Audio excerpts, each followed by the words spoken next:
Now I want to demonstrate print and page setup.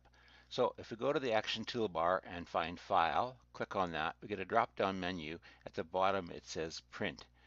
So you click on Print, and now it asks you the paper size you're going to be using. Most often it will be 8.5 by 11. You do have the option of using legal size paper, but again, most people have 8.5 by 11.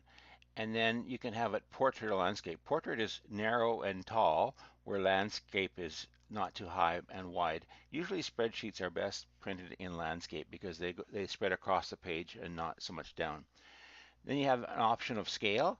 You can say print the actual size, but if you look at the actual size here, it only gets to September. It doesn't. You can't print everything on the same page. If you click on fit to width, it's going to try and squeeze everything onto one page. In this case, it'll be a little bit smaller, but it's fit onto one page. Then you can also change your margin. So I'm going to choose a narrower margin because I want to get as much room on the paper as possible. So now you see the margins are much narrower, but the print is much easier to print.